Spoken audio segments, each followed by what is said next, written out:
بسم اللہ الرحمن الرحیم۔ السلام علیکہ یا صاحب العصر والزمان۔ اور حجت و دلیل کے ذریعے اور اپنے دین کے ساتھ جہاد کرتے ہیں، اور خدا نے انہیں مخصوص قرار دیا ہے اس چیز کے ساتھ کہ مخالفین دین جو ذلتیں برداشت کرتے ہیں اور ان پر صبر کریں تاکہ وہ دار قرار میں عزت ابدی کے ساتھ فائز ہو۔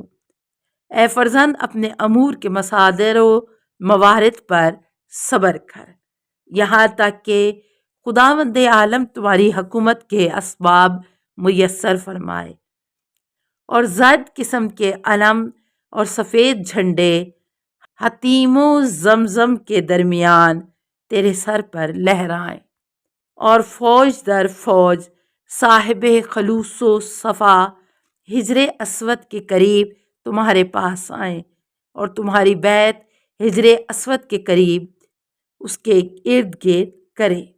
یہ ایسی جماعت ہوگی کہ جن کی طینیت و نفاق کی آلودگی سے اور جن کے دل نجاست، شقاوت و اختلاف سے پاک و پاکیزہ ہوں گے، اور ان کی طبائع دین کے قبول کرنے کے لیے نرم ہوں گی، اور گمراہ لوگوں کے فتنوں کو دور کرنے کے لیے سخت پتھر ہوں گے۔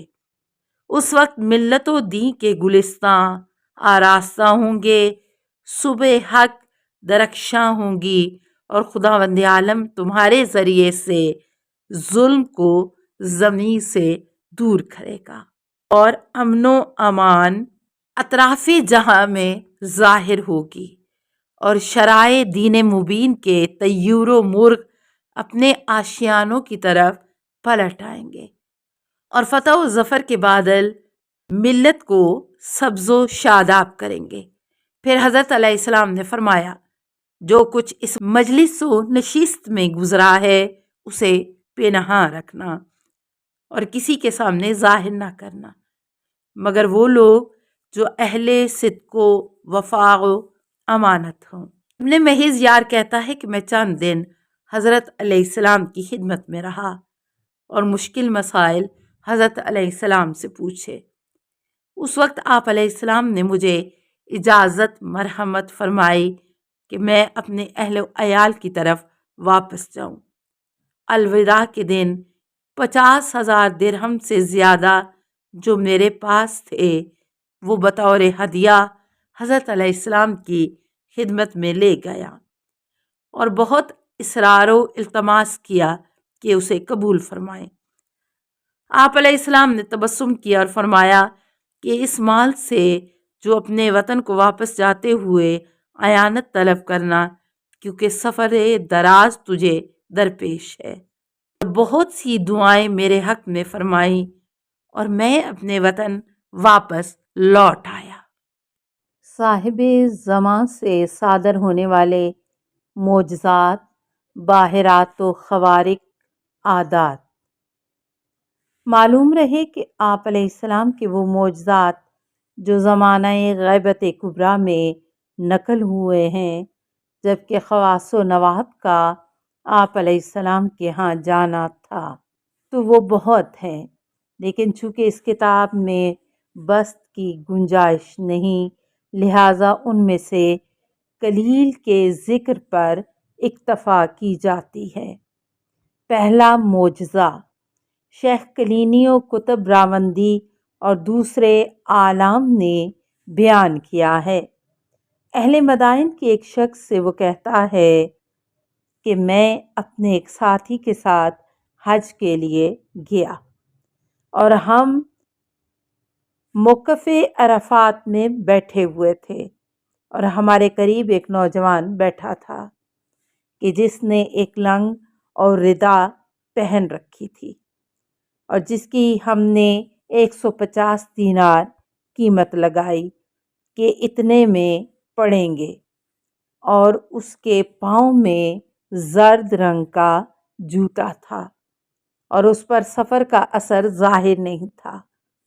پس ایک سائل نے ہم سے سوال کیا کہ جسے ہم نے رد کر دیا، اور وہ اس جوان کے پاس گیا اور اس سے سوال کیا، تو جوان نے زمین سے کوئی چیز اٹھا کر دے دی، تو سائل نے اس کو بہت دعا دی۔ جوان اٹھ کر کھڑا ہوا اور ہماری نظروں سے غائب ہو گیا۔ ہم سائل کے پاس گئے اور اس سے پوچھا کہ اس جوان نے تجھے کیا دیا کہ تو نے ڈھیر ساری دعائیں دیں؟ تو اس نے ہمیں سونے کے ٹکڑے دکھائے جو ریت کی طرح دانے دار تھے۔ جب اس کا وزن کیا گیا تو وہ 20 مسکال تھے۔ میں نے اپنے ساتھی سے کہا کہ ہمارے امام علیہ السلام اور مولا ہمارے پاس تھے اور ہم نہیں جانتے تھے، کیونکہ ان کے اجازت سے ہی سنگریزے سونا ہوئے ہیں۔ پھر ہم تمام میدان عرفات میں پھرے تو انہیں نہ پایا۔ اہل مکہ و مدینہ میں سے جو گروہ ان کے گرد تھا، ان سے ہم نے پوچھا کہ یہ شخص کون تھا؟ وہ کہنے لگے کہ یہ علوی جوان ہے جو ہر سال پا پیادہ حج کے لیے آتا ہے۔ دوسرا معجزہ، کتب راوندی نے خرائج میں حسن مسترک سے روایت کی ہے۔ وہ کہتا ہے کہ میں ایک دن حسن بن عبداللہ حمدان ناصر الدولہ مجلس میں بیٹھا تھا، اور وہاں ناہیہ حضرت صاحب العصر اور ان کی غیبت کے متعلق گفتگو ہونے لگی، اور ان باتوں کا تمسخر اڑاتا تھا۔ اسی حالت میں میرا چچا حسین اس مجلس میں آیا اور میں پھر وہی باتیں کرنے لگا، تو اس نے کہا کہ اے بیٹا، میں بھی اس سلسلہ میں تیرے جیسا اعتقاد رکھتا تھا، اور یہاں تک کہ حکومت قم مجھے دی گئی، جبکہ اہل قم خلیفہ کے نافرمان تھے، اور جو حاکم بھی وہاں جاتا اسے قتل کر دیتے اور کسی کی اطاعت نہیں کرتے تھے۔ پس مجھے ایک لشکر دے کر قم کی طرف روانہ کیا گیا۔ جب میں طرز کے علاقے میں پہنچا تو شکار کے لیے گیا۔ شکار مجھ سے آگے نکلا، میں اس کے پیچھے گیا اور بہت دور چلا گیا، یہاں تک کہ میں نہر پر پہنچ گیا، اور میں نہر کے درمیان چلنے لگا۔ جتنا بھی جاتا اس کی وسعت بڑھتی جاتی۔